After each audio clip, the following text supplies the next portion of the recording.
Ice storm drinking, black coaches in the NFL versus Major League Baseball, and the latest on the lockout. Diamond Diehards is on.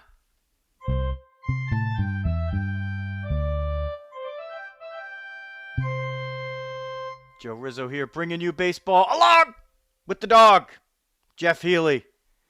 We are doing the Friday Night Live version. This is the one that we would do a lot of times during the Major League Baseball season for some reason. We seem to be doing Friday Night Lives all the time. And during the off season, for some reason, it's always like Monday or Tuesday Night Live. But if you are listening on the podcast or on demand, we appreciate that. And if you are on Facebook checking us out, we tell you to tell a friend. And if you haven't subscribed to us on there, hit all the subscribe buttons everywhere. No matter where you find podcasts, we are there. Apple Podcasts, Spotify, YouTube, Facebook. Follow us on Twitter at Diamond Diehards. That's me running the account. And Dog is at Jeff Healy 8. And we are going to get a big show in for you on February 4th. We have passed Groundhog Day. We have survived that, and apparently 6 more weeks of winter, according to Punxsutawney Phil. Happy Groundhog Day to everyone except Jerry Milani. For you tonight, or today, whenever you're listening, Veteran of the Day. Black coaches NFL versus MLB per the Brian Flores lawsuit that came out this week. Make a big news. Talk a little bit about ice storm drinking. Get you the latest on the lockout. See if the players and owners will get together. Might do a little segment about yours truly with Mad Dog Russo and Jeff the Dog Healy and all the dogs. Maybe a little Super Bowl preview on the odds, and then finish it up with Die Hard Dads. But as we started off, as always, our first show during Black History Month, and the dog will give us as usual, apropos veteran of the day. Dog? All right, thanks, Riz. This is a repeat for us, but a little different wrinkle, and one that I had not heard before. So our veteran of the day is Lieutenant Jackie Robinson, who, again, we've done before and sort of talked about his the entry into baseball and so forth, and the challenges that he faced on this. This is a bit of an interesting wrinkle that I did not know. A story I just found on Lieutenant Jackie Robinson. So he was drafted into the Army, obviously during World War II, and wound up shipping out to Fort Riley, Kansas, as I guess an officer candidate at the time. So this is before he was lieutenant, and was going through training there to become an officer, and then to become a cavalry officer, which is a form of a tank officer.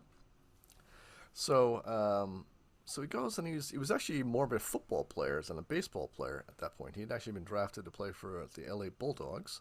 I'm not sure which league that is, in 1942. But he was out at Fort Riley for the Army, and was having a knee checked out before he could go and deploy with his battalion, which is the 761st Tank Battalion, that deployed overseas in 1942. So he's going to see a doctor and so forth, and he's taking a bus back and forth, and it was a segregated post at the time, so it had facilities for whites and whites and coloreds, as they're called then, and interestingly, one also for Mexicans, which was kind of interesting.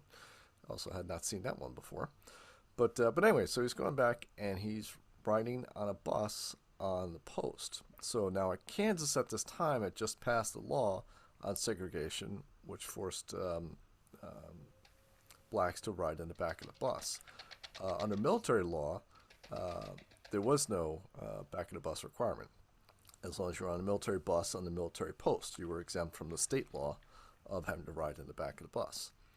So a bus driver is on and starts Jack Robinson sitting next to another black officer's spouse, who I assume was white, but based on the story, and was just chatting with her.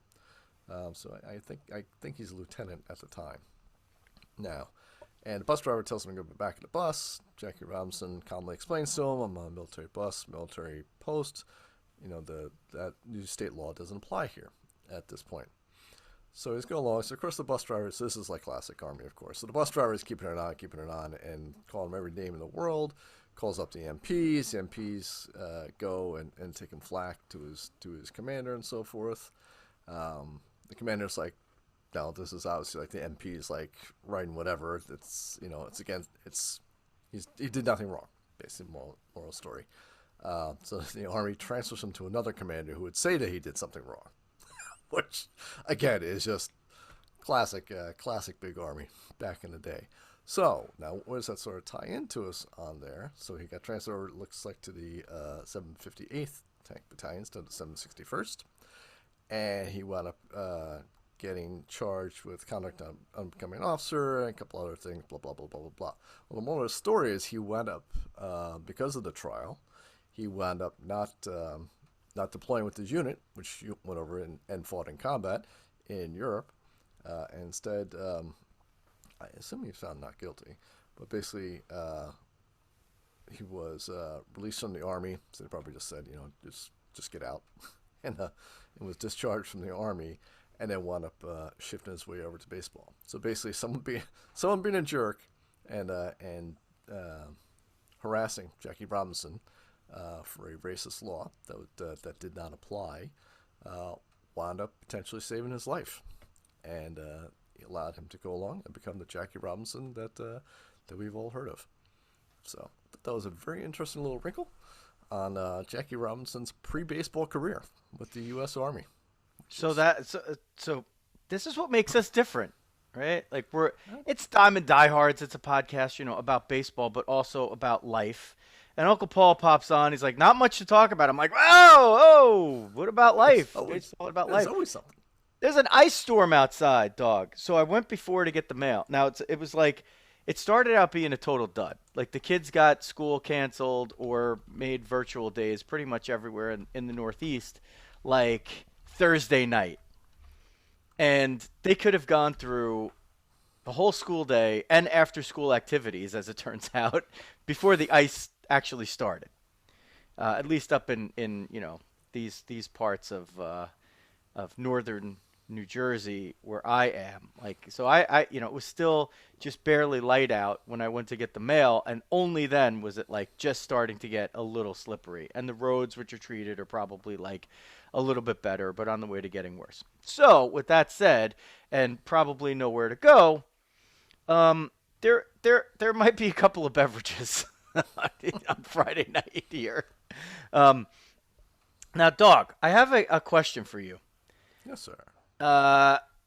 If you had the Diamond Dog there, right, which you often do, and sometimes she was here before, not now. Okay. Should be in. And you asked her to shake hands, right, and you put out your hand. Mm-hmm. What would the Diamond Dog put into your hand? Her what? Hopefully her paw. Okay.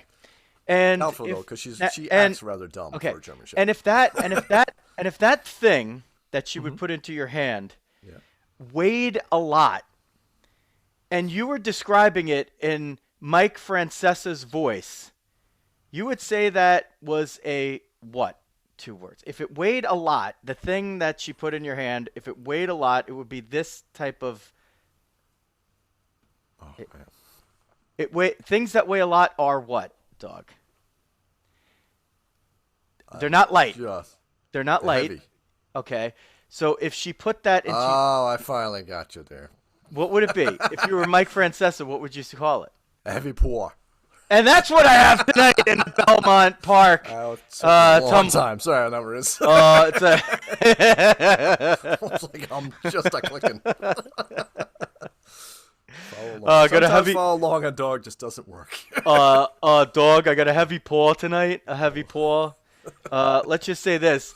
This is a small can of ginger ale, and there's a lot left in it. And there's a bottle of something else behind me that rhymes with die or schmy or high.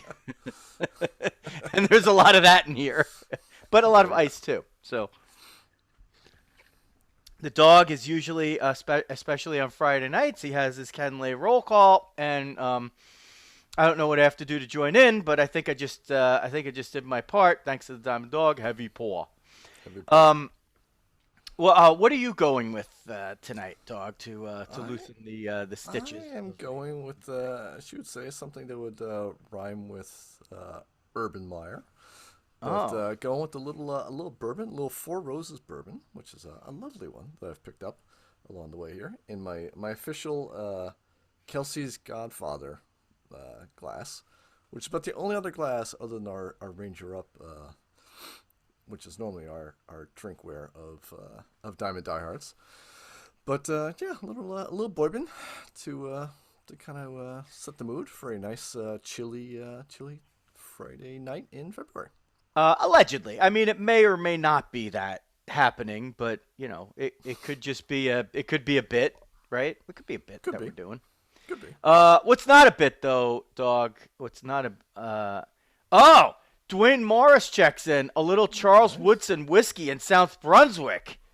Oh, baby. That's getting a love right there. That's getting a love. First of all, I love for Dwayne to pop on. Now, Dwayne is one of my good friends, and I am glad that he has popped on the show because we have many discussions, he and I, behind the scenes as good friends ought to. We try to take on some of the difficult issues of the day as they pertain to sports and then about life. And of course, when this whole Brian Flores thing was coming down, Dwayne, my lovely friend, I hope you don't mind me, I'm not going to get into real specifics, but he's somebody that I trust in my life to have, a real talk discussion with about what's going on here. And Dog, you and I in our pre-show meeting, we're like, well, we got to address the Flores thing. I mean, yeah, it's supposed to be a baseball podcast, but like, what about in Major League Baseball? Like, how many black managers are there in baseball, right? And what do you come up with? You come up with Dusty Baker and Dave Roberts. Now, maybe baseball is a little different because you do have, a whole like crew of Hispanic players that make up a good population of the player population, and also Hispanic managers. Sometimes they're pretty evident by by their names, and other times not so much, but it's still it's not a majority, but you do see the Dave Martinez's and the Alex Coras, of course, like jump off the page because those guys are great managers who have won World Series, right? But there's not a ton, and the representation maybe is a little bit better. But here's the thing, Dog. Like, I feel like in any type of situation like this in life, forget about baseball for a second. In life, if you see something that's an injustice or a problem, and you have the heart to say, let's try to take this on. Like, we know it's wrong. Like, we know that one black head coach in the NFL is wrong. Like, we know it. Like, there's just, you don't have to like explain it to anybody. You just say, like, how could there be one black head coach when 70% of the players are black? Like, it doesn't make sense. Like, but saying that and then trying to do something about it, in my opinion, and in my life experience, which includes 50 plus years, those are two completely different things. And if you actually want to get to a solution, you have to really figure out the nature of the problem. And I don't see enough of that happening out there. You and I have talked about it. We are both, if you just listen to us and you've ever seen us, we're both white guys, okay? And we're football fans. And we don't like what's going on. And we put our heads together, not just us, but like a lot of people that we trust who are smart people. Like, this is what we're talking about. Like, this is what we're talking about behind the scenes. This is all we're talking about.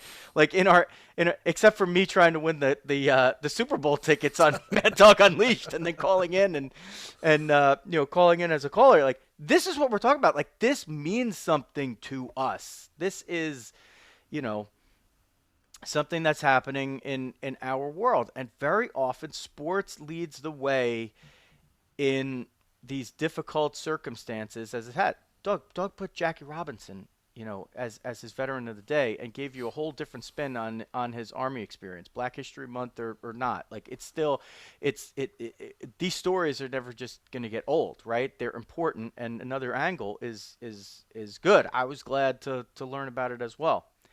But I think, Dog, what we're facing is it's okay to look at other sports. It's okay in football. You have to look at the makeups entirely of the players. You have to look at the makeups then of the coaching staffs. You have to look at the makeups of the front offices, and then you have to do it for college staffs, right? And I know you dug a little bit into that. But where, Dog, as from quantitative to qualitative analysis, like where can we go once we have that sort of data? Right? Like, what can we do to use that data to start doing things better than the Rooney Rule? Which, listen, it looks pretty much at this point like now it's actually doing the opposite of what it was designed to do. Like, where teams are just circumventing people. And Dwayne, I'm going to quote you. I hope you don't mind this. Dwayne said it best. Dwayne Morris said it best to me.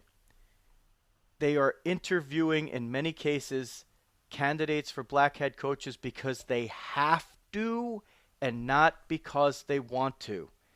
And that is endemic in any job of who is going to get hired and who is not. The person who you want to interview is almost always going to get hired. However, I can tell you a story of one time when the person wanted to hire me and I didn't get hired because it was for like one of the big accounting firms. And one of the partners said, yeah, somebody else is getting that job. And like a year later, the guy told my friend, he's like, man, I really wanted to hire your friend. Anyway, besides that, it was. But, Dog, where can the analysis really help us here? And how do we go about it? Like, and listen, if you feel that I'm not on the right track with what I said, throw a blanket on it. I mean, tell me. Yeah, no, I think you're spot on, Riz, on the way you're sort of analyzing, and that's something I've kind of learned from my experience. I'm an analyst in real life, and part of what you get into is what are the factors of the problem. Like, we identify the problem, right? So that's an important step one, right? But step one is, right, there is a problem, right? So there's a problem. There's not the amount of black coaches that should be. And again, what that number is, that's a whole or a separate issue. But clearly, the pool that is feeding, where the choices are being made for coaches, that diversity pool is, or the diversity in the pool is insufficient. I will say, for example, at other places that I've worked, I work in somewhat of a specialized kind of field. It's not that many of us. It's a low amount of people that work in the industry. Not a lot of people necessarily know about it, et cetera, et cetera. And a lot of what we do, which again, almost sort of ties in with like football and baseball as well, right? It's sort of like people like you've worked with someone before. This guy was a good junior that used to work with somebody, and now he's ready for a bigger role. So this guy's ready to kind of step up. So it's a junior analyst to an analyst, not that different from the wide receiver coach moving up to the offensive coordinator, or the fielding instructor moving up to be a first baseman or a bench coach or something like that, right? So it's a lot of it is just you kind of get your feet wet, prove yourself at a lower level, and then kind of move up and move up. And the problem is how do you get that?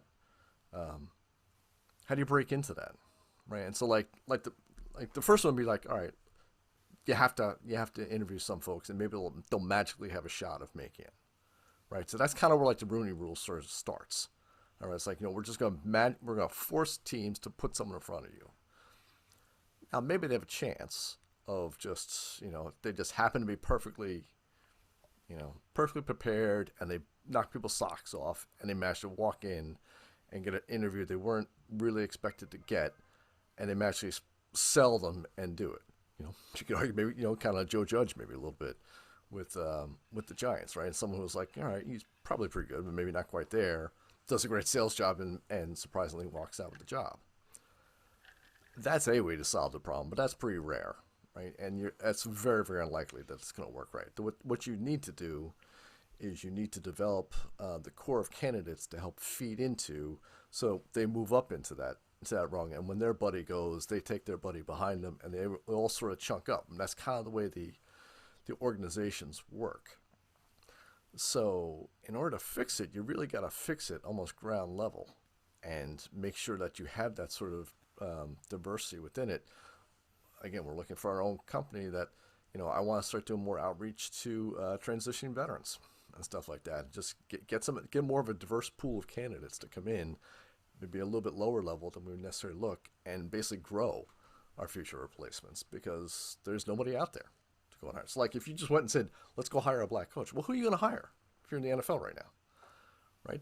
There's 2 or 3 guys in that mix, but you said in 3 years we need 10 black head coaches. I don't think that exists, right? I mean, not currently, not in the pool currently. So you need to fix that pool. If that's where you want to go, you've got to look at, hey, 2 or 3 years earlier, we need to make sure these guys are getting offensive coordinator positions, defensive coordinator positions. I mean, the latest, I kind of get a little torqued, like, oh, all the black coaches are on defense, so nobody wants a defensive coordinator. Oh, come on, that's bullshit. I'm about to say, that's bullshit. Every football that was the one I was hearing today. I'm like, all right. I'm like, everybody who follows that knows that's bullshit. Exactly. I'm you like, take the best guy. Yeah, exactly. Like I even heard people saying, like, listen, you're looking for excuse if you're using that one. Yeah, so you could dive a little bit into the Flores lawsuit. Now, my first look at it makes me feel like, okay, I understand what he's trying to do. I think maybe he's getting bad advice, because there's a lot, there's just so much conjecture there. I understand what he wants to do. He's trying to bring light to it, and he feels like probably the only way that he could really bring light to it is to try to hit him in the pocketbook. But the things that are going to be real tough to prove, like say the Giants are probably the hardest case in my opinion, because they have really, no recent history of any kind of racism. You have players that have gone very, very publicly and, talked about what, John Mara is all about, and that he's not a racist in any way, shape, or form. Tiki Barber, most notably. And then Derek Ward, the former Giants running back, called up Mad Dog Russo. So that's basically like me and Derek Ward are basically kind of like, guys who call up Mad Dog Russo and still hoping to have some credibility in the rest of our lives. But Derek Ward was wonderful on there. Like, he spoke very candidly with the dog, and Dog, I know you listened. And he was pro Flores, which made it a very interesting piece, right? Right, pro Flores, but he also he talked about John Mara as an owner, and in the end, he was fair about it. He was fair, and he was tough, and it was good, and I value his opinion a lot, not just as an ex-Giant, but like a stand-up guy, right? So. Yeah. And a black man who's been around the league and who's forgotten more about football than I'll ever know. So his opinion is very valuable. But what you have with the Giants, at least on the surface, looks very much like you have the one candidate who had his choice almost certainly of jobs, of where he was going to go. And you're on a team where you have a quarterback that, the ownership for sure wants to hang on to, and a general manager comes in, and that general manager comes from a place where his offensive coordinator has turned the quarterback into, one of the best players in the NFL, maybe the best, and you have a quarterback in New York that, okay, he's not Josh Allen, but is his skill set similar? Yeah, I mean, he's got a big arm and he can run. And, yeah, is he going to be Josh Allen? No. But maybe he can get more out of him than somebody else. And what you have in Flores is you have the other quote-unquote best candidate And you're in a situation where either guy that you pick is going to be a win. But if you look at the way Flores, bumped heads with his idiot owner, and I'm on Camp Flores in that one. I'm not on the owner side, I can tell you that. But, you had Tua down there, and to me, I think that was really the whole unraveling of that situation, that he wanted Deshaun Watson, did Flores, and, the owner didn't want to make that move for whatever reason, didn't want to bring him in for, he doesn't have to have a ton of reasons. It's pretty obvious why somebody would not want to bring him in, and it's also obvious why if you want to ignore those things, like just from a football on the field standpoint, it's pretty obvious why you would want to bring him in because, skill set wise and, to a certain level accomplishment wise, like Deshaun Watson is a top level, he's a top tier quarterback in talent, even if he hasn't been one of those guys like, he's not Mahomes because he hasn't won a championship, but he's got, his skill set, his football IQ, all that stuff is through the roof. Like you're not going to, those guys are just not hanging around the parking lot, where you can pick them off waivers. So you're in that situation where the general manager is brought in and, what's he going to do? He's like you said in your soliloquy about it, is he's going to take his guy with him. And the Giants probably figured that, but then you see a guy like Flores come on the market, and you're like, wait a second, hold on. We got to talk to this guy. And he's a Brooklyn guy, and he's taken a franchise that was in shambles, and he has them moving in the right direction. And, it's hard to say behind the scenes that, because of text messages from Bill Belichick, who, let's face it, as Derek Ward said, still has the keys to the Giants' offices. Like he's basically he's basically still, he's 1/3 Giant and 2/3 Patriot, like over the years, right? I mean, he's obviously got a close relationship with the Maras, and now you're kind of dealing with that whole thing. The Denver thing really needs to be dug into a little further. John Elway, big history as a younger man of partying. Sometimes those histories are held against people. In this case, probably Eric Bieniemy. I would think that might be one of the reasons why he hasn't gotten a nod or an interview. I mean, the Bears just hired a general manager from Kansas City, and he didn't even give Bieniemy an interview. And he's got a young quarterback. That was rough. He's got a young quarterback there. So there are a lot of questions that you could ask. But the thing is, you have to go in and you have to ask all of them. And you can't just assume that, there, like you said, like there are 10 capable candidates. There are definitely 10 capable candidates of all different colors because basically we've seen how many shitty coaches there have been because it's a job that 32 people get per year. And rarely, are they successful in that job. And very often, like in the Giants case, they just had 3 white coaches that none of them made it past year 2. And one of them made the playoffs in year 1 and didn't make it through year 2. All of them were white. Vance Joseph got, he got moved on from in Denver. Culley got moved on from in Houston after he appeared to do a pretty good job. Flores goes, 5-11 with the worst team in football, and then 9-7 and 9-8, and they move on from him for whatever these reasons are. So you have to look at each case individually, but you don't really solve the problem, Dog, unless you start doing what you're talking about, which is you have to do something better than the Rooney Rule to build the candidate pool more robustly. And to get people, as Dwayne Morris says, get people who teams want to interview, not people who teams have to interview. And again, another thing, Dog, here's another thing.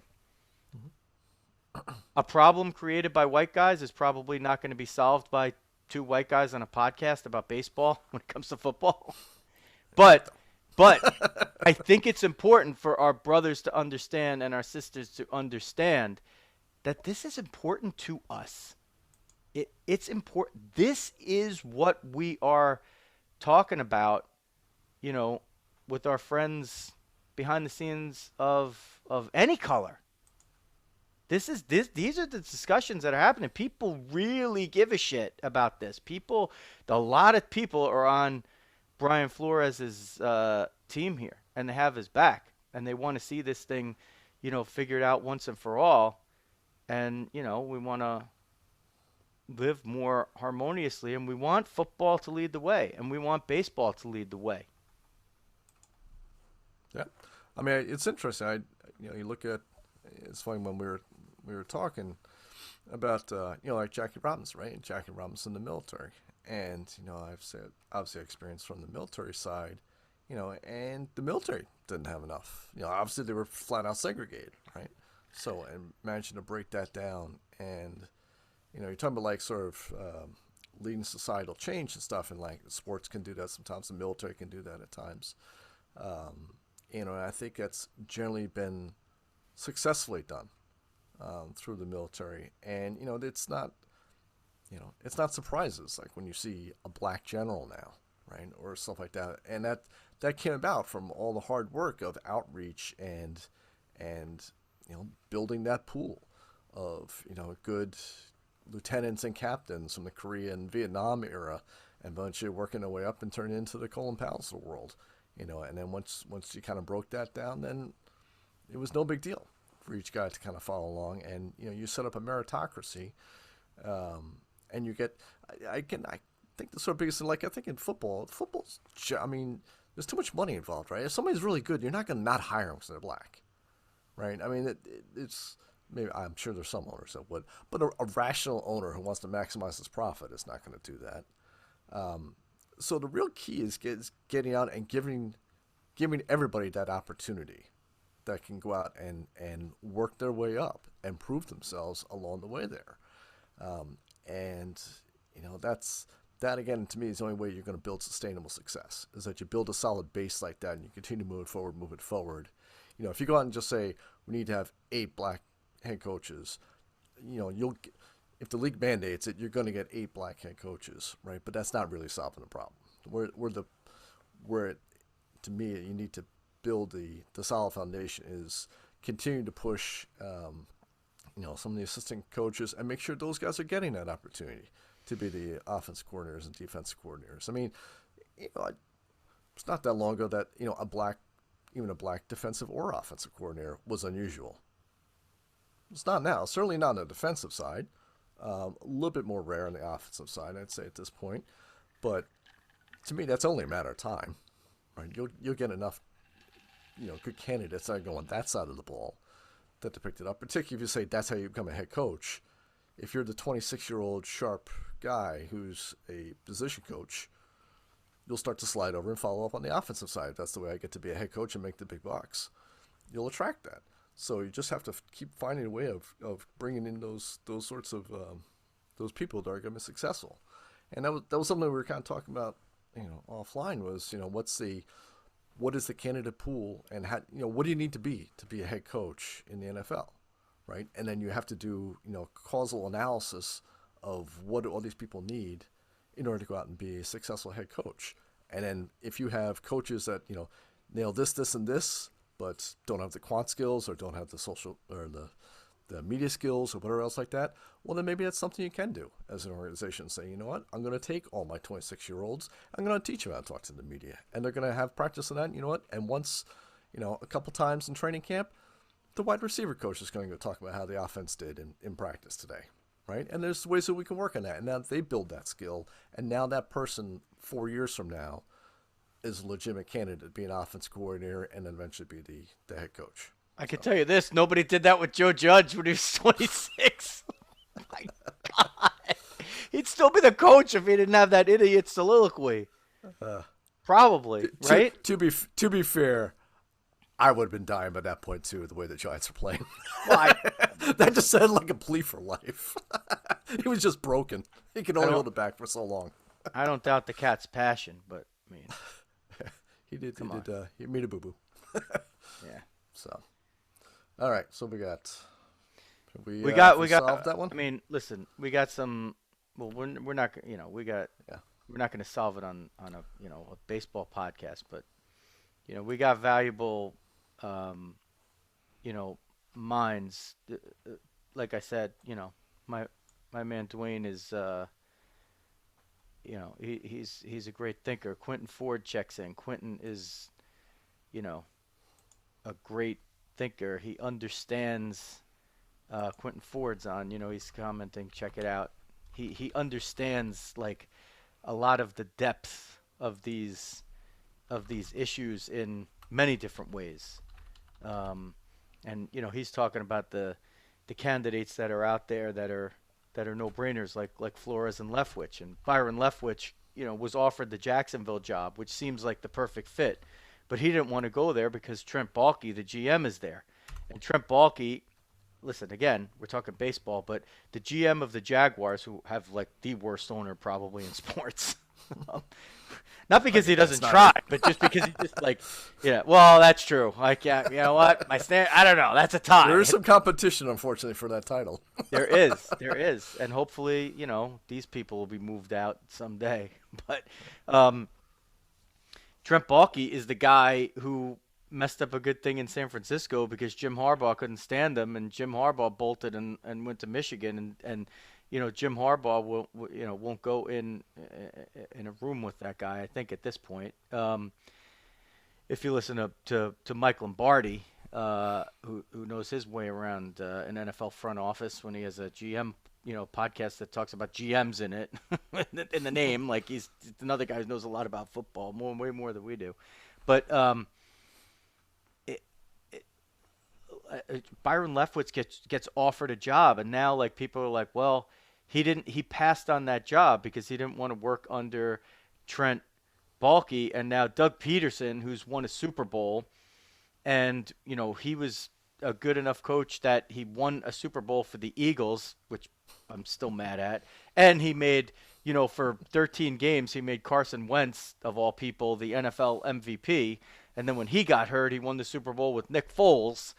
And, he gets to go down and work with Trevor Lawrence, the prized, the next Joe Burrow, right? He's a UPI Burrow, but he's probably was even a bigger prospect than Burrow. At least I never saw a quarterback prospect that good, except for Andrew Luck and John Elway were the two guys that I just were like, wow, these guys are just ridiculous. Like he's like that kind of level guy in my estimation, and he gets to go down and work with those guys. And Leftwich is like, no, I don't want to work for Trent Baalke. And you know what? How hard is it when he's getting all this pressure? Like all this pressure from people to say, look, there's 32 of these jobs and you're getting offered one. And, like, do you take it? Like, he's got to be having these conversations with himself, like, as a black man in 2022. Like, do I have to just take this job and now make it 1/16th instead of 1/32nd of the coaches in the NFL being of color? No, you don't have to. Don't put yourself in a bad situation. That's what's happening with like David Culley. David Culley's a football lifer. He comes kind of out of nowhere to take the Texan job. Does way better with the Texans than anybody expected. I mean, I think he beat their over/under of wins by a couple. I mean, he had some big wins in there. His team was playing hard, and then the season comes and they axe him after 1 year. Like, so what was he in there for? As like a placeholder, as a technicality, as they've had Romeo Crennel as a head coach. Lou Monaco brings up in the chat, the Giants have never had a head coach. They're one of 7 NFL teams that have never had a black head coach, but on the same count, and there's for sure there's always a but, right? And sometimes there's not. But Jerry Reese was the GM for 15 years, and he had a chance to hire, I think, 3 coaches. Dog, I might be wrong on that. And I think so. They haven't had a great record of diversity in terms of interviewing candidates, as I think Quentin pointed out, Quentin Ford in our chat. If you're just listening to this, go on Facebook.com/group/Diamond Diehards and go in and find this video, or we'll tweet it out because the comments are really important, and we have some honestly like people that are probably smarter than us in there. Dwayne's probably smarter than me. I don't know. Maybe it's a tie. Yeah. Maybe I mean, it's a tie. like we were talking, right? The real key when to me, success is going to be when, let's say, all right, there's 32 teams. Let's just take the offensive and defensive coordinators, right? So special teams, it's a little bit more rare to make that jump, other than Judge. But there's 64 opportunities for, being the new up and coming head coach, right? The way to break in as a new head coach is really to be an offensive coordinator. Maybe occasionally jump from college, but let's just say the offensive coordinators, of that 64, I don't know what the number is, but when blacks and Hispanic candidates are, 20 to 30, let's say, now you're going to get that opportunity, right? It's like Leftwich, he doesn't want to work with the guy. It's not going to work. They're not going to be a good team. They're not going to be productive, right? That shouldn't be forced, right? I mean, he's going to wind up doing a bad job. He's going to wind up getting fired, or the team's just going to do bad. He's going to get fired for it and whatnot. Not everything's like, you can't just rely on like the magical 4 or 5 that are going to make it happen. You've got to get that pool up to the 20 to 30 where this guy doesn't want to be in the big city, right? He wants to be in Cincinnati, right? So you need to have that pool swirling around, and some years it's going to line up and some years it's not going to line up. But if you get that hireable pool of, up to 30, 40, 50%, or higher, who knows? That's when you're really going to have success, right? Because that inevitably, those best guys are going to wind up getting jobs, right? So, but until you grow that, like I said, I mean, you have Bieniemy, right? Like Bieniemy's interviewed forever, right? Because he's been, for a lot of teams, he's the way you solve the Rooney Rule, right? And that's wrong. And you know what? And I don't know, maybe he'll be a great head coach, maybe he'll be terrible. I have no idea, right? But the problem is you can't count on interviewing Eric Bieniemy 20 times and eventually he's going to get it, right? You need to have 20 Eric Bieniemys, right? And 5 of those guys are going to get it, right? And that's the way you sort of fix it in the long term. And you can't do it in a year, but you know what? You could probably get it done in 5 years. And we've been having this discussion for 20, 30, 40 years. And you got to start at some point. You know what they also have to do, Dog? They have to get better at picking good coaches. Like, forget about black and white.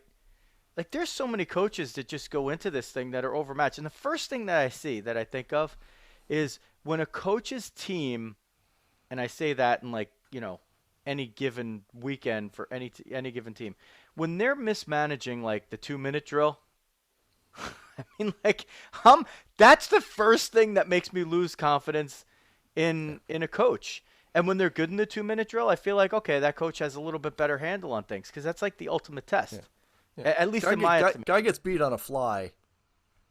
There's not much the coach can do on that, right? Yeah, but coach can't get the play in on time. That's that you wear on the coaching. It's their buy-in. It's their discipline during the week. Like, those 2-minute drills are not made in the moment. Those 2-minute drills are made in practice. They're made in August. They're made in September. And they're made in the classroom, and they're made of unity. So, like, I don't think Brian Flores' teams were mismanaging the 2-minute drill. Like they were. Joe Judge's teams were. That I could tell you. 79-0 being outscored in the last 2 minutes of the first half in one season is difficult to swallow. Yes. Dwayne says, my left. Watching Mike McCarthy. Dwayne's a big Cowboy fan. But again, Dwayne's he's not going to like this one then.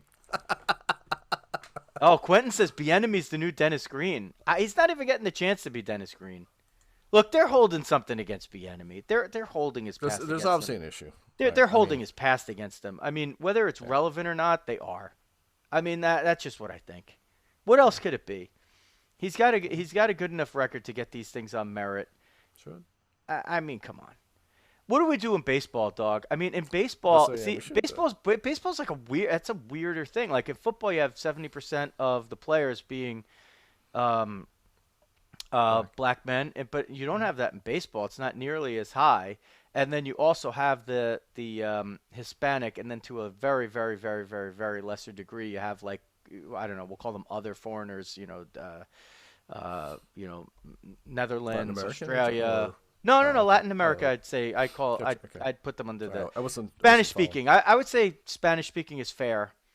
Okay. Spanish speaking is fair to native Spanish speaking countries is a Hmm. fair characterization of Hispanic for the purposes of baseball. Um, there's players that are dark skinned could probably you could put them under both categories fairly, right? You can't probably double that, but yeah, there's kind of no reason to differentiate, right? They're still if they're not part of the majority, they could be differentiated in some degree for whatever purpose that you want to have it. Um, Certainly, what we're talking about is for the purpose of charting opportunity and execution on opportunity where people are getting these jobs and the higher jobs. What we do see in baseball, and we should say this in football too, we are starting to see now an influx of females on coaching staffs, and I believe in the NBA. I don't know if it's happened in the NHL as much, but you've started to see the influx of women as well. So that becomes like a totally different discussion, but it does affect then the pool like you were talking about, which means like a female, it's worth watching to see how many females are getting opportunities and how they are getting opportunities to make NFL and Major League, we'll just say football and baseball for the purpose of this podcast and this discussion, to make those coaching staffs. How is it happening? And hey, let's if it's happening and it's happening at a higher rate than it is for African Americans, well, let's figure out what we did right with getting women opportunities and start doing it for the African Americans so they can build the pool as well. There's certainly going to be a much bigger pool, right? Because you know that you're starting out 70% of players in the NFL, right? And what I think you said in the Big Five conferences, it's 46% of the players on the Yeah, field that was are it of was color. interesting. That was a tough number to find. Apparently NCAA tries to kind of not publicize that sort of information for whatever reasons.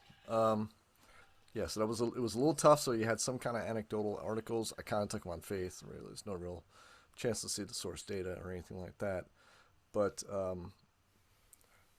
yeah, I mean, I'd say for we were kind of talking like the numbers, right? Is it 70 the number? Like, I do disagree a little bit with the like using the percent of players as that, and the reason why I cite that is that I'm not sure that's the right pool to look at, right? I think that's probably more akin in baseball still, though I think with the rise of analytics and stuff, I think that may wind up shifting a little bit too, like where you were a great player and you could become a great coach and then eventually a great manager.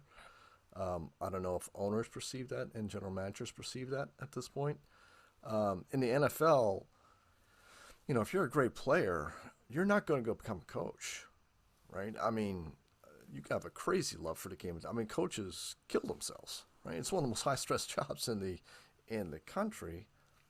Your ex player is a millionaire, right? I mean, and I kind of look at the case of like Chris Nee coming in for the Giants, like great guy, son-in-law of Tom Coughlin. I mean, a beloved Giant. The fans love him. The organization loves him still, obviously. Wanted to come in and be an assistant offensive line coach. It kind of feels like, okay, that's certainly something he could stroll in. Obviously knows what he's talking about, et cetera, et cetera. He's done a little bit of work on the side, different sorts of situations. Probably still better than half the linemen playing Oh on my the God, Lord! Giants. I remember seeing David Deal like 4 or 5 years ago. I'm like, can you Can you right still do tackle? it, big guy? Exactly. Like we can go out there. um, but he couldn't get the job. Or Joe Shane didn't offer him the job. I mean, at least not yet. Maybe to come back in a year or something like that. But like, that's the thing is, do you want to sit there and spend 60, 70, 80 hours a week cutting tape and doing this and doing that and really not getting paid a ton? Certainly, a lot of people will. I mean, it's an attractive job to some people to do that, and they love that. It's probably not going to be a player. Not an NFL retired NFL player. that's going to be much more rare. So that's why I haven't had the time to dig through and kind of work on what is, pulling your LinkedIn, what is the resume of your average offensive coordinator and your average defensive coordinator, right? And how do you replicate that with blacks and Hispanics to be considered for those roles, and women, if you want to extend it there in the NFL as well. So I think that's the case where you need to actually identify what the real pool is for that, fix that, and then that will eventually fix your head coach issue. Dog, we talked before the show. We're like, we had this on the rundown, which, if you see it somewhere in the description or even on here pinned as a comment. Rundown. Veteran of the day, black coaches NFL versus MLB, and then ice storm drinking, which we kind of covered the ice storm drinking first. And we're like, we better move the black coaches NFL versus MLB thing. We had it like toward the bottom because it's not as much like a baseball thing. Dog's like, we better move it up before the bourbon the ice and ride drinking kicks in. ice storm drinking kicks in. And then you're like, maybe that probably deserves like a whole show. And we're like, yeah, I think so. What we'll do is we'll have it at the end and we'll tease it. And so it's end up like, I don't know. Do we even bother? Like, latest on the lockout? Will players and owners get together? I mean, Dwayne and Quentin, who have been such a big part of this on the comments here. And again, we encourage you to go join the Facebook group and find this so you could find the comments. They do say that they're bigger baseball fans than football fans, and these guys know a lot about football. These guys know a lot. Let me tell you something. They know a lot about football. So I think we do. I think we go cover a little bit of the lockout. So I went. I'm gonna mix this in with Riz and Mad Dog Russo. I'm going to mix this in. I don't know if we're going to play any of the excerpts from that. I do have it queued up. But basically, I called in because, as you know, if you listen to the show, I've listened to the Mad Dog since he was on freaking WMCA 570 New York in the 80s. And, True story. True story. But I'd never called him until, like, recently. And like during the World Series, I called him, and then I tried to win the the contest, which I was not going to win because I did not have the right answer for the audios, and I whiffed on my two questions, which one of them was an audio of Jerry Kramer, which is it is actually embarrassing that I did not get that. I guess Dave Robinson instead. And I almost got Dog to go into a diatribe. And the other one was, when did Bill Walsh say that he thought the West Coast offense finally came into its own? And I guess 1983. And it turned out to be 1984, so I was close. And, I mean, I wouldn't have won because I didn't know the final audio. So at least I got that. But then when I went on today, I was in the queue for the contest. And then one of the guys won the last trips like a few ahead of me, and then they cleared the lines. And I'm like, screw it. I'm going to call back and just be a caller today. So I did that. And I asked him what he thought was the main issue in the lockout that needs to be solved, like that makes the first domino fall, Dog. Because you and I have been through a bunch of these. And typically what happens is that first domino falls. They agree to one thing. And then the rest of the stuff is just like boom, boom, boom, boom, boom, boom, boom, boom, boom. And then, they're like, okay, the players need 4 days to get from wherever they are to spring training. And like all of a sudden everybody's there, right? And he felt that domino was for the younger players to get compensated better. And I think actually Max Scherzer of the Mets, yes, I said that, Dog. I said that for you. Was tweeting today about how he it's that and, the competitive balance increasing where they don't want tanking anymore. So I think those are two issues right there that get the ball rolling. And these are not mountainous issues, Dog. This is not 94. First one feels pretty easy, right? That, it's throwing some bucks at guys who aren't making a ton. right? And it sort of feels like you have that, and you could wiggle on that. The competitive balance, I think, is more important for the long-term health of the league, but that's a little trickier because you're not going to have a united front from the owners, and I think that makes it hard where you almost have 3 or 4 different players or whatever sides arguing around the same issue, and I think that's going to be the sort of challenge on that one. Talking like salary floor, et cetera, things like that. Again, I think it's necessary, but unfortunately, that one's gonna be a little harder. And this doesn't seem like the time because, frankly, to me, it seems like the players are just pissed about getting screwed the last time, and they kind of want to just like, I don't know, kind of stick it to everyone at this point. Like it doesn't feel like there's a lot of like sort of they want the W. going on. Yeah, they want the W. Yeah, and it's like, and almost no matter what, like that's the thing. I don't really exactly know. Like, other than like, yeah, they'd like it to be a little more. Well, what does that mean? Like lay that out, Max. Do you say there should be a minimum $100 million salary floor? Then say that, right? But like, I don't know. It feels like it's a little. You kind of negotiate. They're almost trying to make the owners negotiate against themselves, which is fine, and that's a good way to win. But that's not necessarily a good way to get an agreement. You can't have it. They don't want to say salary floor because salary floor means salary cap. And it doesn't make sense either because if the Orioles and the Rays and the Pirates and the Royals are spending $100 million on payroll, that still doesn't stop the Dodgers from going to $250 to $400 million, or even the Mets, say. Right? Yeah. Now, if they want to do that. So really what you need is if you put the floor in, you have to put a ceiling. You have to. Like you can't not do that. But these issues. Well, you have the luxury tax, right? Doesn't do you feel luxury like tax if you go below. I don't know. Just spitballing around. Like, do you say if you don't pay it, then you got to pay the rest of the owners for being a deadbeat? I don't know. Well, or if they don't hit that minimum, then they don't get like other revenue streams or something like that. Like you got to make it hurt. Otherwise, they're just not going to do it. Yeah. But the crazy thing about baseball is that even with their system, they have had a lot of parity in terms of like who's won the World Series in a year out basis. Like it really is crazy. Yeah. You look over the last 10 years, there's a lot of low budget teams that have won it. Yeah. And the Rays are competitive every year, and they have basically the lowest payroll because they're zagging when everybody is zig-zigging, not just zig and zag. It's like they're on the extreme ends of it. Dog, let's go back to what the Diamond Dog said.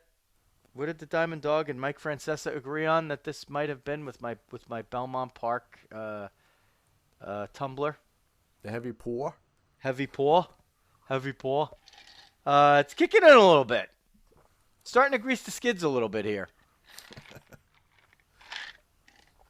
It would be a bad night. At the end. It would be a bad night for somebody to have an emergency trip somewhere, like to Wendy's or the hospital. Those would be Uber calls, and those would be Uber calls tonight, and they would be Uber Eats. Come on. Yeah, Uber Eats. I don't even want to order Uber Eats. Are you kidding me? I don't want those people coming to my house at this point, like endangering themselves. Oh, Dwayne says, happy retirement to Joe West. Happy trails to you. Did you see Ferguson Jenkins' tweet? Oh, I didn't. It must be good. He said, oh, what did he say? He said, when he called my games, I called him Ray Charles. Pissed on by Ferguson Jenkins. Fergie loves everybody. Oh, he loves everybody. So he's really good on Twitter. He is a great follow. He's a great follow. Yeah. So. Yeah, he said the Joe West retirement. Going back to our show previous time, do we have Fergie on our Hall selection committee? Yes. Yes. It was all right. All right. Good. All right. Yeah. The Burberry's. Yeah, we want him on I our. I can't remember what I talked about last show. on our Hall of Fame. So we got him on there. All right. Selection committee. Yeah, he's on there. He's on there. Okay, so we did the lockout. Will players and owners get together? That part of it. Yeah, they're going to get together. this is posturing. Mad Dog said to me that this is one of those issues where Scott Boras, like, like he feels like he's kind of running things for the players, and he likes to wait you out, and wait for a weak owner to make a mistake. But he doesn't think that they could really do that because it's not a case where it's like a player and you have to sign a free agent deal. It's owners united and Manfred leading that ship. So I tend to agree with him.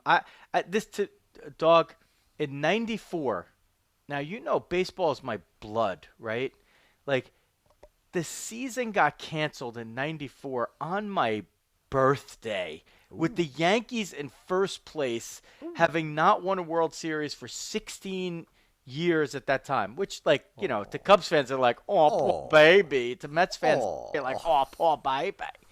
But I mean, but to a Met fan back then, you guys had won in '86, so it wasn't that long. Yeah, right? Sure. Yeah, it was only before I was born. Before that, yeah. Yanks got, they got close in '91. In '80. I was at the game where George Brett hit 3 home runs. At '85, I thought we were going to see a Subway Series in '85. Oh yeah, that was close too. Royals, they were both good teams there. And but then when we were at Fordham, the Yankees were putrid. They were horrible. And, so we come out of that. We're a few years out of college. And now all of a sudden the Yankees are good. And, we got to see. Got George out of the way. All of a sudden you magically got good. Oh, and you had Don Mattingly, getting a shot here. And you're like, wait, that's it? Like, okay, they'll come back. Like, they're not going to. And then, of course, they cancel the World Series and the rest of the season. This just doesn't have that feel. It's just not going to happen. I mean, I still think that they're gonna start on time, and I think when you have the expanded rosters and things like that, I think there's a few provisions for, look, the one thing the owners always have over the players is the players get paid on a per game basis, even ratio wise. So the owners are like, oh, we'll take away games because then we don't have to pay you. And the players are like, no, well, it's a 60-day season. We'll play 162 games. We'll play triple headers. Like, the players are like, we can play, just let us have, 35-man rosters, And the owner's like, fuck that, but in this case, I've always had the feeling since the beginning, and I am generally a glass half full guy. I will say that in my life, I am. I just feel like this is not one of these dig-in ones where we're going to miss games. I think we're getting 162 this year. I think cooler heads in the end are going to say this is not that big an issue. We've had a 60-game season, we're 2 years removed from that. We had all kinds of problems last year that we're not going to have this year in terms of, COVID and guys getting, sick and protocols. All that stuff's going to be out the window. The only COVID people that are going to be sitting out this year are the ones that are symptomatic and then, actually go test and test positive. That thing's gone, in my opinion. Which is another separate show. Yeah, exactly. I will say, you know what? Baseball better wake up though, because you know what? Guess what's coming? Oh, the Super Bowl is now February 13th. The NFL is eating the MLB. While they're listening, they're screwing around and fooling around, stuff like that, you're going to get more and more. Some people are already saying, you know what? Let's do the Super Bowl on President's Day weekend, right? It's going to start eating spring training into that, and training camp eating into August, right? Into your whole pennant run and stuff like that. So I don't mind it. Baseball can't afford to screw around too much. I don't mind it eating into the first. I don't mind it eating into the first 2 weeks, but not more than that. No way. No way. You know what I want this year, Dog?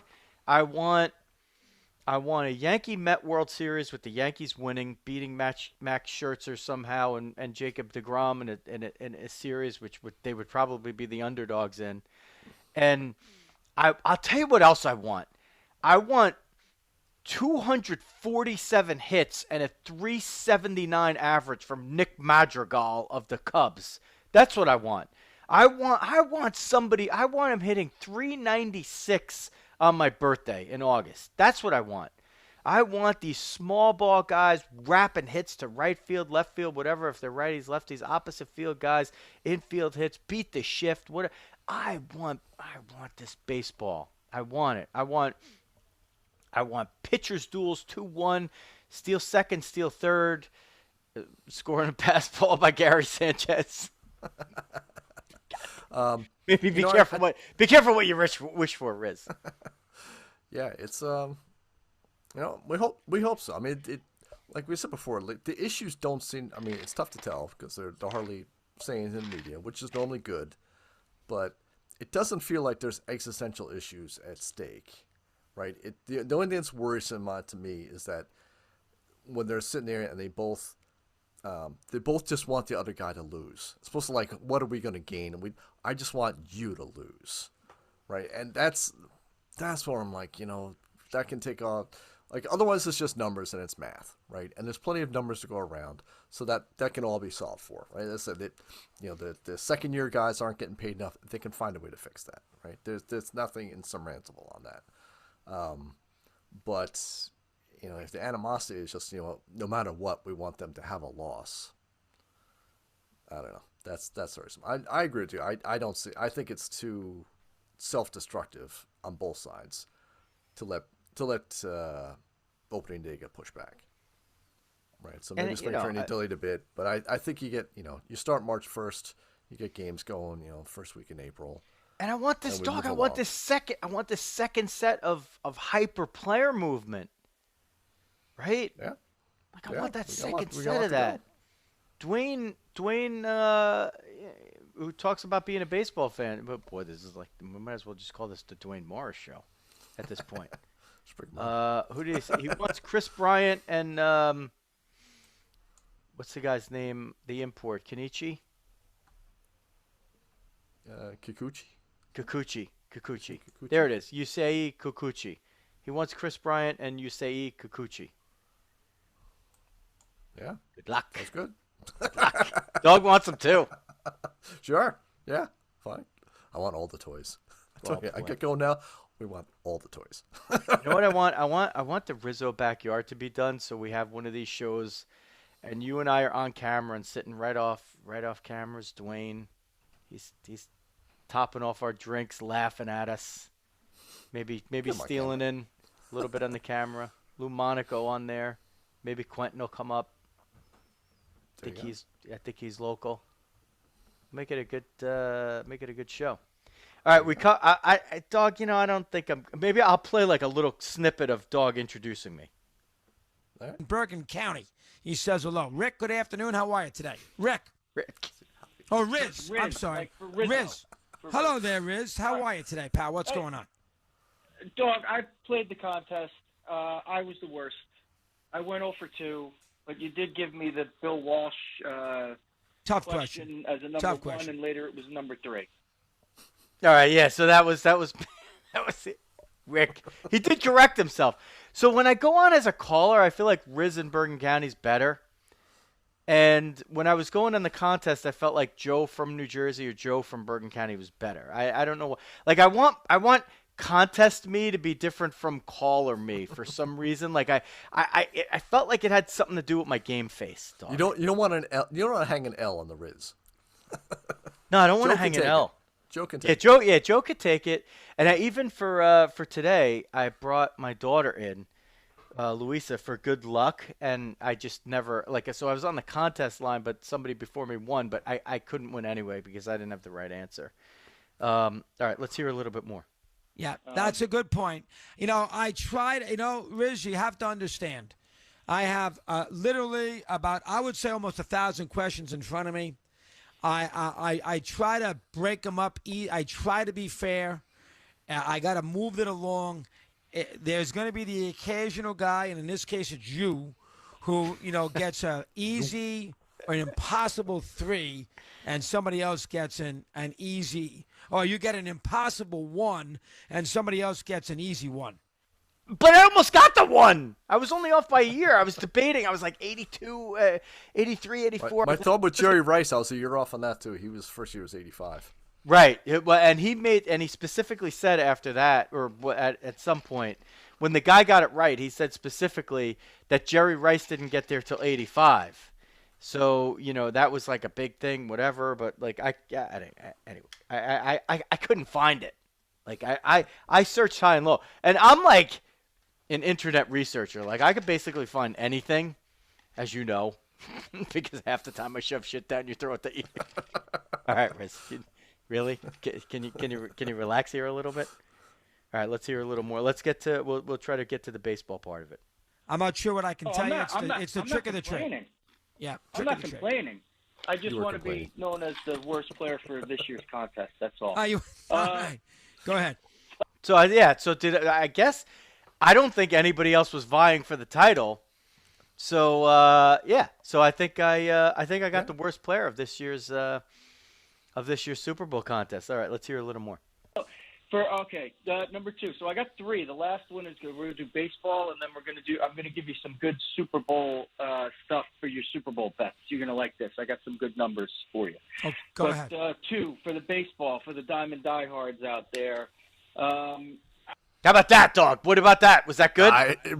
Live, I heard that. I'm like, I love it. Was that good?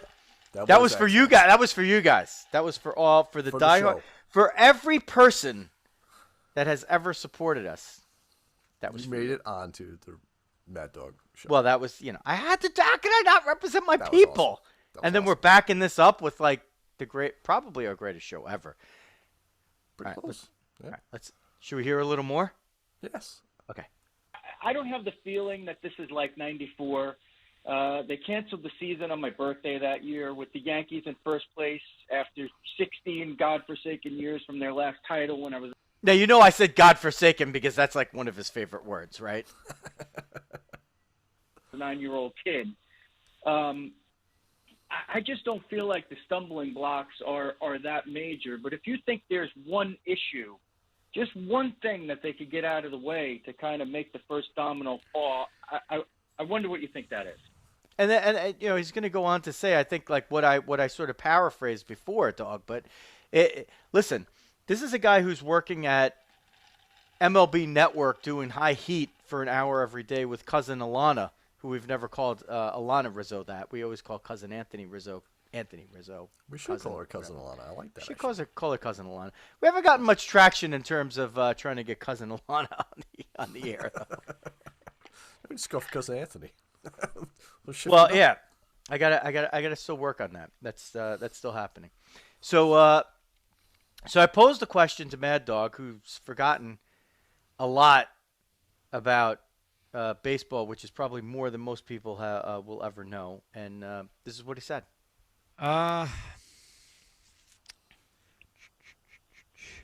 think I stumped him a little bit. That was good. That was a little payback for him giving me the Bill Walsh 49er question. Okay. Probably figuring out an equitable solution to get the younger player paid and not having him wait 3 years or 2+ years. I think if they can figure that out, I think maybe they can make some progress. Again, this is a Boras negotiation, and Boras is a guy, and he's been very successful at it. And when he says Boras, he means Scott Boras, the super agent who's, behind a lot of these huge deals. Who represents like 5 of the 7 players negotiating, I believe. Something. Yeah, I'm not even kidding on that. Represents all of them. So nobody can say anything. He is a guy that waits, never makes a proposal. No, not all the time, but most of the time. Never makes a proposal. And, he waits out a bad owner who makes a mistake. He's not going to be able to do that this time because he's not looking for one bad owner. Now he's negotiating against a sport. So it's a little different. And that's a good point. Listen, this is what he does for a living, and he's an entertainer, but he really knows baseball. And when it comes down to the negotiations, to give you a little characterization, if you don't listen to Chris Russo on a daily basis, like some of us do, he'll tell you, like he's always on the owner's side. He's always on the owner's side. So does he feel like, well, maybe he could be on the player's side a little bit? I don't think he's anti-player. I think he just generally falls on the owner's side. Where you and I, Dog, I don't know. Like I'm always torn. Sometimes I agree with the owners. Sometimes I agree with the players. Sometimes I think they're both assholes and they just need to go in and figure it out. And I think this time is one of those times, and it has to do with the temperature, taking the temperature of America as like I think it's important that COVID is an emergence from COVID is the backdrop for this, because baseball was was a really important thing coming out of COVID and playing that 60-game season. I mean, not coming out of it, but being like in the midst of it, working through it, yeah, and getting through it. So, yeah, I agree, and I do think, again, it comes down to what's the problem? that's what I'm constantly in this whole lockout thing. I'm like, I don't know exactly what the whole burning issue is.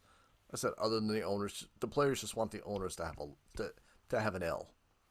And I'm like, I'm not quite sure how that works. I don't. And it's like, I don't like Rob Manfred. I don't like a lot of what he's done to the league and whatever. But like, okay, I'm like, but really, you're gonna be that petty that we're just pissed and we want to make sure they lose? I'm like, just be for something. You say we want to make sure, if you care that much on the younger guys, then say, you know what, we want the minimum salary to be $500,000 or something like that for the young guys, and we want minor league guys to be making $50,000 a year so they can live like a human being. Okay, all that makes sense to me. Like, I can understand that the organizations are rich enough that they can handle this. It's not going to blow anything up. That argument hangs together and is supportable.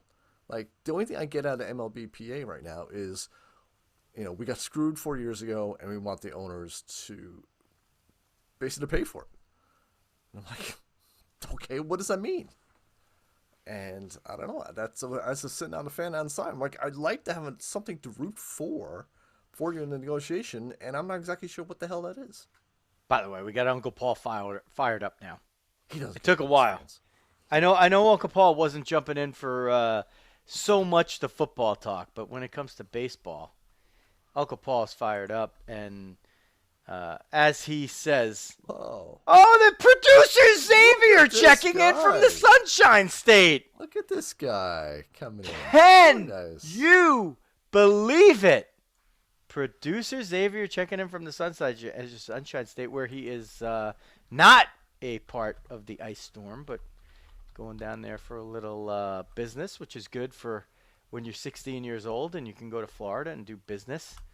That is our Xavier. Very much on the side of the Yankees. Doesn't really care about a labor dispute. Just wants people to play baseball. And he's there is no bigger Anthony Rizzo fan, I can tell you that. He gets the updates on his watch for the Yankees and for Anthony Rizzo's at-bats. So hopefully the Yankees. That's another thing. We got to end the lockout so Anthony Rizzo could get back with the Yankees where he belongs. And if he keeps that number 48, then thank God those 3 shirts that I bought the jerseys will live will live on. But yeah, producer Xavier and some of the Rizzos down in Florida for the weekend. Do I continue on with with some of the Mad Dog audio here, Dog, or did we? What? We've done enough. We've done enough. Okay. We are like an hour and a half in or so. Let's hear what was said next. There has to be unanimous 23 guys have to agree to the agreement. It's not one bad owner. He's got to find a lot of bad owners. It's going to be hard for him. Go ahead. Next. Okay. Get your pencil and paper out. All right. Give me a few. Go ahead. The last time. Okay. So what I did next was I gave basically all my Super Bowl picks for him. Because, listen, the best way to get on somebody's good side is to help them win money. But we don't need to listen to the audio to do that, Dog. We could just go on record with our Super Bowl picks from a handicapping standpoint or other. And from my aspect, I will go from the handicapping standpoint because that is my I'm interested in the game, but I'm also interested in the way that it pans out from the sports and gaming aspect. So I have my opinions. If you listened to Mad Dog Unleashed and you heard me on there, you already know what they are. So I will give you honors. The dog, Jeff Healy, will tell us who is going to win Super Bowl, what is it, 56? 56. The Rams of Los Angeles are playing in their home stadium at SoFi Stadium. This never happened. Except last year. It had never happened for the first 54 times, and now 2 years in a row. It's the Buccaneers playing in Tampa, and now the Rams playing in Los Angeles in their home stadium. The Buccaneers beat the Chiefs, who were the defending champions last year. The Rams 4.5-point favorites and a 48.5-point over-under, which means you combine the scores of the two teams, and if it goes over 48.5, and you bet the over, then you win. And if it goes under 48.5 and you bet the under, then you win that way. Dog, your insight. Well, first of all, check and see if Dwayne or other folks have some ideas for me. No, my thing, I think the Rams are going to win this. I think it's actually going to be fairly significant. So we'll take the Rams, and I will lay the 4.5 on that. I think their Rams up front are too much for a porous Cincinnati offensive line. And I think midnight is coming for the Cinderella story of Joe Burrow. So what do you think about the over/under? Any opinion? Yeah, I was just thinking about that actually while you were chatting on it. I think I would take the under more because I don't think Cincinnati's going to be able to hang. Okay, would my guess. Dwayne chimes in and he says Bengals 30, Rams 27. Okay, so what I did, I hope so. That sounds like a great Super Bowl. In my appearance on Mad Dog was I cited a bunch of gambling stats against the spread. Joe Burrow against the spread in his 2 seasons in the NFL has been an absolute stud, especially on the road. 8-4 is a road underdog. 10-5 is an underdog. And let's face it, this is a neutral site game theoretically, but let's face it, it's a road game. They're getting 4.5 points. I love the Bengals. Now, in the last 30 years, these teams have played 8 times only. But 7 times they've gone under the total. So how the hell do you predict over under? I don't know, dog. But if they've gone under 7 out of 8 times, I'm going to say the under. So I like the Bengals plus 4.5 and the under, and throw a little, scratchola on the Bengals on the money line. So basically, the money line means you predict the winner or the loser of the game. And if you're picking the underdog team, you're going to get more for your bet than if you pick the favorite. So if you pick the favorite, say you're going to put up $100 to win 70, and if you pick the underdog, you're going to put up $100 to win 150, something like that. I could actually look it up. I didn't look it up. Yeah. But that's what I would do. I think UP loves it. I love the Bengals in this game. Uncle Paul, Bengals 10 over. Wow. 10 over. 10 over. I don't even know what that means. Bengals 10 over, but I guess Uncle Paul thinks the Bengals are going to win by 10, and it's going over the 48.5 points. But Uncle Paul's a good sports fan. By 10. Uncle Paul's a good sports fan. Uncle Paul lives and dies with his Mets, but he will watch any baseball game at any time, and he will not root against the Yankees except if they are playing the Mets, and he will root against the Phillies all the time because he hates the Phillies more than any team. Exactly. I hate the Eagles. The way that works. Yeah. I hate the Eagles more than any team. I don't really hate the Phillies. I'm a Yankee fan. We played them in the World Series. They found Matsui. He went all Godzilla on them. We're good. We don't have no issue there. Talk diehard dads even at this point. Next show, right? Next show? Yeah, we can roll to next show. Okay, we're going to roll to next show. Dog, as I do always,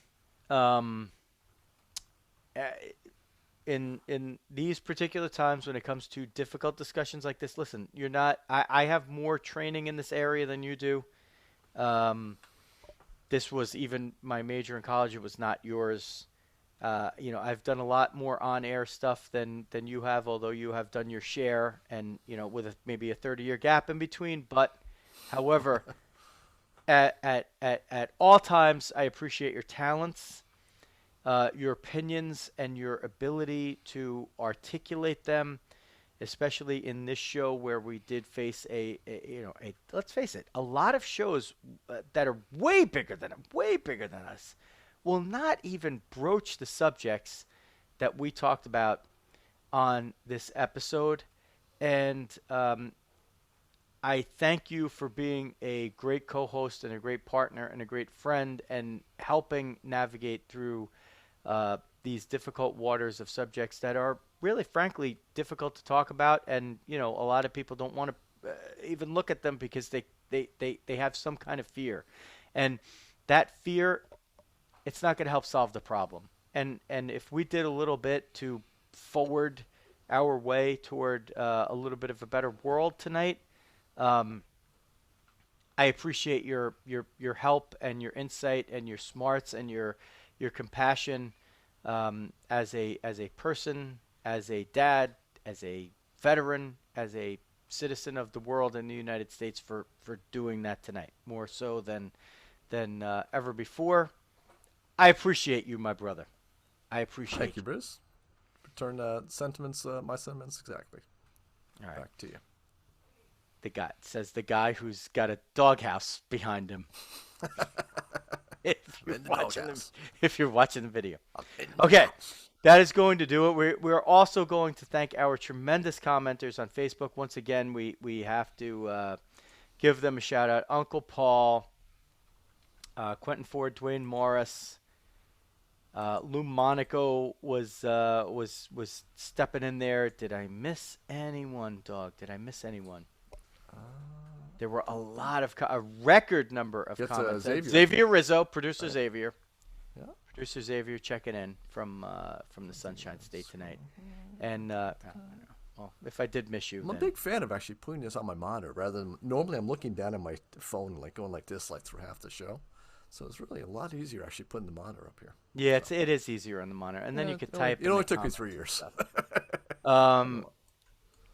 Dwayne, Quentin, Lou, Xavier, I appreciate you. Thanks for adding to a listen. I feel like it's an important show. I feel like it means a little something. It means something to us, and if it meant something to you, then and you had a little fun, and you thought a little bit, and you laughed, and maybe you cried a little bit, then I think we did our job tonight. And if you did cry and you got a little of the tears on your car, go to Big Ed's Car Wash in Fair Lawn. Or if you're just tired, if you drove through the ice storm and the roads are being treated with all this calcium chloride, and you're like, gotta get that off. Get that off your car. Go to Big Ed's Car Wash in Fair Lawn, New Jersey. I will tell you, we were talking about those backyard shows in the Rizzo compound, which are coming up. Once that gets finished and the weather gets warm, and Dwayne, Quentin, Lou, whoever, producer Xavier, Big Ed will be the first guy here, probably with the cooler. Go to Big Ed's Car Wash, Fair Lawn, New Jersey. That's Bergen and Passaic County. You're close by. He's green. He's got a 118-foot tunnel, and honestly, your car comes out. It's just different. I made a tweet today. Barry Larkin. It was Ryan Fagan on Twitter. He puts the cards. He breaks. He does box breaks or card breaks, and Barry Larkin was there, and I'm like, man. Is like Barry Larkin a Hall of Famer that's underappreciated? Like when you watched him in person, it just sounded different when his ball came off the bat. And when you go to Big Ed's Car Wash in Fair Lawn, New Jersey, your car just looks different. I can't even explain it. yeah, there's other car washes. They're good, whatever. It looks different when you go to Big Ed's, so go there. Big Ed's Car Wash, Fair Lawn, New Jersey. Tell him Diamond Diehard sent you. And Ed is the real deal. He will talk to you. He's a good guy. He'll escort you through. He'll tell you exactly what's happening. And he's always there. Big Ed's Car Wash, Fair Lawn, New Jersey. FMSgraphics.com, your home online for all your printing and promotional needs. Imagine that. You want stuff to hand, put in people's hands, trade shows, whatever it is, all that stuff coming back.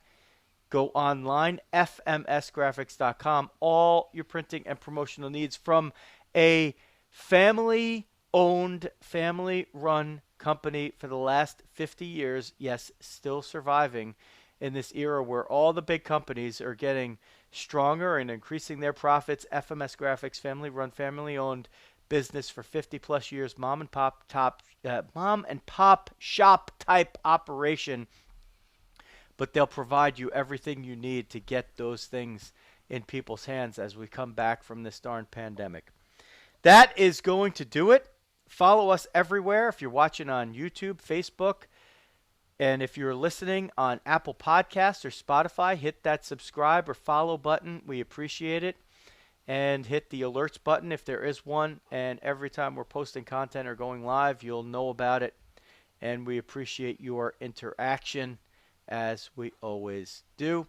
And if you'd like to follow us on social media, particularly Twitter, at Jeff Healy 8 for the dog, that's the number 8, and Diamond Diehards, at Diamond Diehards for me, Joe Rizzo. And if you'd like to do some business with us, at Diamond Diehards everywhere on social media, including LinkedIn, give us a little note that says, hey, I'd like to be a part of what we think is maybe the greatest podcast in the world. Just going to say Clearly. Just going to say it humbly like that. For the Diamond Dog with the heavy paw and Jeff Healy, this is Joe Rizzo through the ice storm in North Jersey. We are glad that you stayed with us throughout. And that means Diamond Diehards is out.